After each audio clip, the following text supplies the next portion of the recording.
Hi everyone! Today I'll show you how to extract DVH statistics directly from RTDOSE and RTSTRUCT DICOM files using a simple Python approach.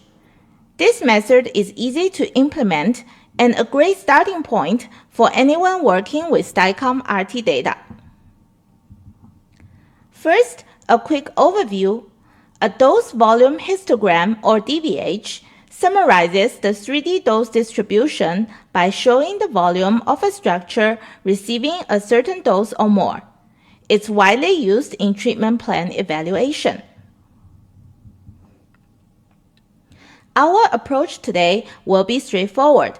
We'll load the RTDOSE and RTSTRUCT files, match the structure contours to the dose grid, extract the dose values, and build a histogram.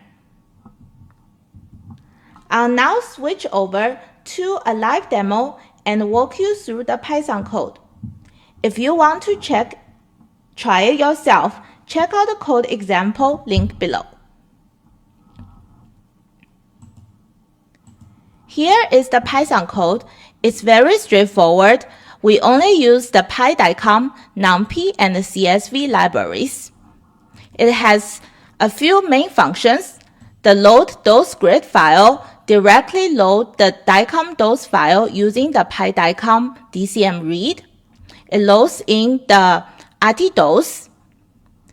The load RT structure file also use PyDicom to read in the RT structure DICOM file.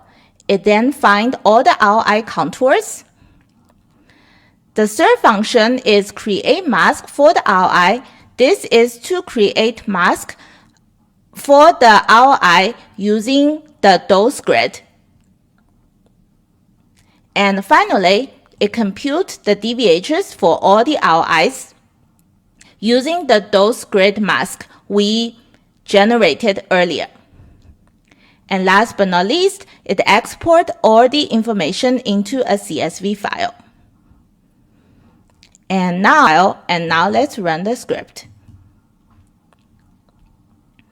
After it runs, it will write the DVH into a CSV file, and we can take a look.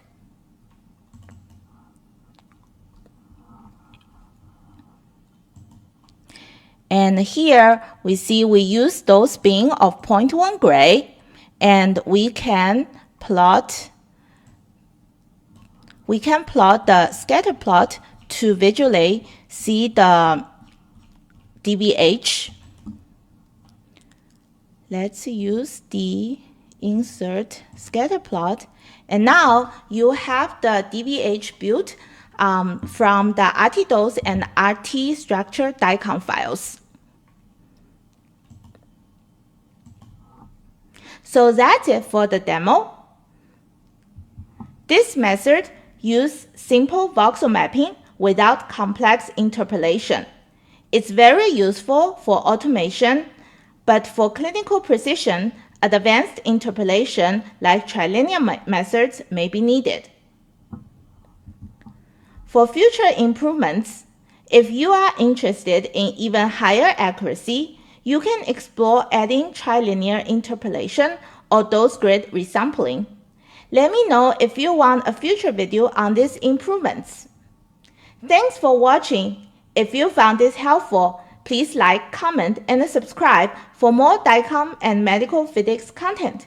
See you next time!